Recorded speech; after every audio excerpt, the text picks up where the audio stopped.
Hello বন্ধুরা, সবাই কেমন আছেন? আশা করি সবাই ভালো আছেন। তো আপনারা দেখতেই পারতেছেন আজকে নিউ ব্লগ নিয়ে চলে আসলাম। আজকে আমরা যাচ্ছি কোম্পানিগঞ্জ বাজারে। আসলে কোম্পানিগঞ্জ বাজারে কি করতে যাচ্ছি সম্পূর্ণটা ভিডিও দেখলে আপনি বুঝতে পারবেন। তো উঠে গেলাম হায়দ্রাবাদ বাজার থেকে সোহেল আর আমি অটোতে। তো অটোতে উঠে গেলাম। এখন যাব কুরবানপুর। কুরবানপুর থেকে মাধবপুর চলে যাব। তো আমরা এটা কুরবানপুরের রাস্তা। তো দৃশ্যগুলো দেখতেই পারতেছেন, অনেক সুন্দর এবং পরিবেশটাও ভালো ছিল। হালকা বৃষ্টি ছিল। এই যে বটগাছটা কিন্তু অনেক সুন্দর। তো এটা কুরবানপুর বাজার। তো আমরা কুরবানপুর বাজার পার হয়ে যাচ্ছি। তো যাওয়ার পরে এটা মাধবপুর রোড। তো মাধবপুর রোড দিয়ে এখন চলে যাব।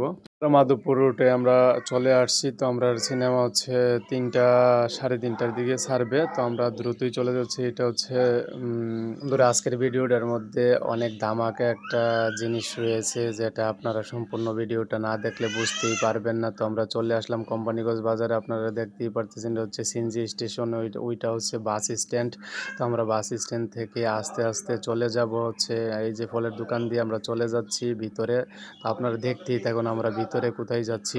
তো সোহেল আর আমি দুই বন্ধু মিলে ঈদের উপলক্ষে যাচ্ছি তাণ্ডব সিনেমা দেখতে। এই যে আপনারা ব্যানার দেখে তো বুঝতেই পারছেন, এই যে পূর্ণিমা সিনেমা হল। আসলে 9 বছর পরে সিনেমা দেখলাম, অনেক দিন পরে। তো কোম্পানির যে সিনেমা হল আছে এটাও আমি জানতাম না। তো আজকে দেখলাম অনেক দিন পরে। আসলে ছবিটা একটা সামাজিকতা ছিল, অনেক ভালো লাগছে ছবিটা। তো আপনারা যারা যারা দেখতে ইচ্ছুক অবশ্যই সিনেমা হলে গিয়ে মুভিটা দেখবেন। আসলে আমার কাছে ভালো লাগছে, কার কাছে কীরকম জানি না, কিন্তু এটা বাস্তবতা নিয়ে তুলেছিল, একটা বেকার জীবনের বাস্তবতা।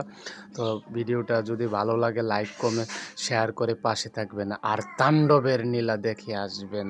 আপনাদের কাছে অনুরোধ রইল আমাদের এই ভিডিওটা শেয়ার করে দিবেন। সবাই ভালো থাকবেন। এই সাকিবের অভিনয়।